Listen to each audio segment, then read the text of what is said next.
હાલો દોસ્તો, આજે આપણે આવી ગયા છીએ પાલીતાણા અને અત્યારે એવી એક સ્કૂલ છે ઉત્તર બુનિયાદી વિદ્યાલય શેત્રુંજી ડેમ.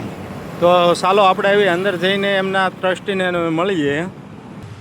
હવે આપણે જઈ રહ્યા છીએ અંદર ઉત્તર બુનિયાદીના લાલજીભાઈ સોલંકી, જે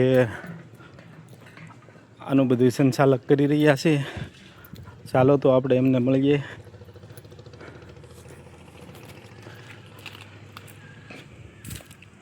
કેમ છો લાલજીભાઈ? બસ મજા મજા મજા. આવો આવો આવો બિપિનભાઈ. ખૂબ ખૂબ આનંદમાં. બોલો. લાલજીભાઈ, આ સ્કૂલનું સંચાલક બધું તમે જ કરો છો? આ ઉત્તર બુનિયાદી વિદ્યાલય છે, ધોરણ 9 થી 12 હા 550 જેટલા વિદ્યાર્થી ભાઈઓ બહેનો અહીંયા સાથે ભણે છે. હા. અને બધા જ ધોરણમાં ત્રણ વર્ગો છે, 9માંથી માંડીને 12મા સુધી. હા. અને બુનિયાદી શિક્ષણ એટલે વિદ્યાર્થીઓ પોતાની જાતે બધું કામ કરીને શીખે એવું. અને અમે કોદાળીથી માંડીને કોમ્પ્યુટર સુધીનું જ્ઞાન આપીએ. ખૂબ સરસ. અમારી પાસે અહીંયા લગભગ 30 વીઘા જેટલી જમીન છે, 100 ગાયોની ગૌશાળા છે, અહીંયા 100 બહેનો છે, એ છાત્રાલયમાં રહે છે. કોઈ પણ બહેનોની પાસેથી આપણે એક પણ પૈસો ફી લેતા નથી. ખૂબ સરસ. એવી રીતે 50 ભાઈઓનું છાત્રાલય છે, એ પણ ભાઈઓ આ છાત્રાલયમાં રહી અને ભણે છે. અને ખૂબ સરસ વિદ્યાર્થીઓ અહીંયા અભ્યાસ કરાવીએ છીએ. અમે સવારના 9 વાગ્યાથી સાંજના 5 વાગ્યા સુધીની આ સ્કૂલ ચાલુ રહે અને ત્યાર પછી છાત્રાલયની પ્રવૃત્તિઓ શરૂ થાય. ખૂબ સરસ.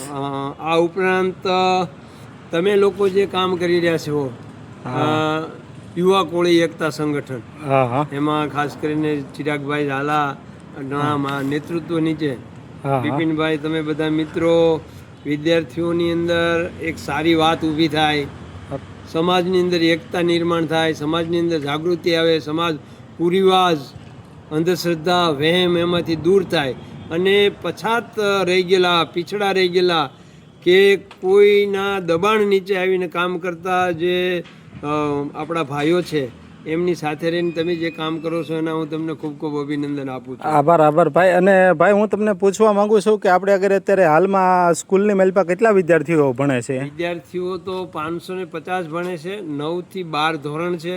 સવારના 9 વાગ્યે શરૂ થાય, 5 વાગ્યા સુધીમાં પૂરું થાય. 12મા ધોરણનું અને 10મા ધોરણનું 100% રિઝલ્ટ છે. ખૂબ ખૂબ એક સરસ. પણ વિદ્યાર્થી અહીંયા દાખલ થયો, નોટ વન લેસ, એક પણ વિદ્યાર્થી નાપાસ ન થાય એની અમે સંપૂર્ણ કાળજી રાખીએ છીએ. અને અમારું દર વર્ષનું જે એસએસસીનું અને 12મા ધોરણનું રિઝલ્ટ 100% છે. મારે આ તમને સવાલ પૂછવો ન પડે, પણ હું તમને તોય છતાં પૂછું છું. અનાર્થ બાળકો હોય અથવા કોઈને માતા પિતા ન હોય, એમના બાળકો માટે આપણી સ્કૂલ શું સુવિધા આપે છે? અનાથ બાળકો એટલે આપણા જ બાળકો કહેવાય.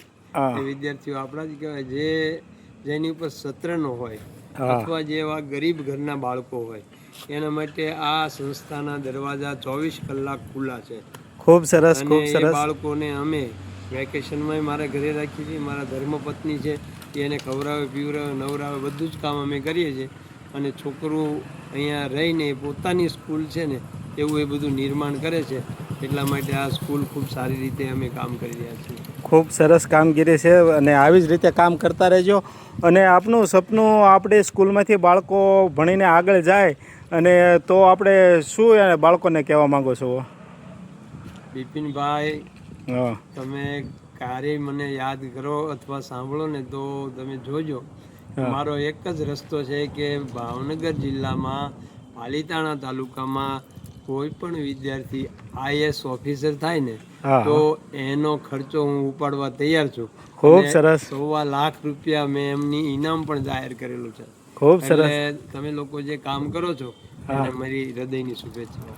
ખૂબ ખૂબ આભાર. હવે આપણે જોઈ શકીએ કે આ પૂરેપૂરી સ્કૂલનો નજારો છે અને આની માલપા જે વિદ્યાર્થીઓ બધા જો આપ જોઈ શકો છો.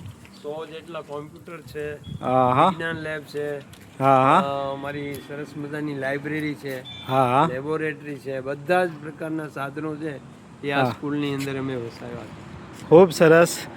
શું આપ વિદ્યાર્થીઓને આમ ખેતીવાડી વિશે શીખવાડો છો ખરી? અમે અહીંયા 5 વિષય સરકારના હોય, 5 વિષય ફરજિયાત આપીએ અને 6ઠ્ઠો અને 7મો આ બે વિષય અમારા સ્પેશિયલ હોય. એમાં એક વિષય છે ગૌ પશુપાલન અને ગૌ સેવા, અને બીજો વિષય છે કૃષિ, એટલે ખાસ કરીને પ્રાકૃતિક ખેતી. આજે માણસ છે ને એની પાસે પૈસા છે પણ પ્રાકૃતિક ખોરાક નથી મળતો, એટલે માણસ બીમાર પડે છે. તો એ વિદ્યાર્થીને અમે ગૌ આધારિત ખેતી કેમ થાય, પ્રાકૃતિક ખેતી કેમ થાય, આ બધું જ અમે અહીંથી પાયાનું નીડ બેઝ શીખવાડીએ છીએ. ખૂબ ખૂબ સરસ, ખૂબ સારી એવી કામગીરી છે. આવી જ રીતે કામગીરી કરતા રહેજો. ખૂબ ખૂબ આભાર લાલજીભાઈ.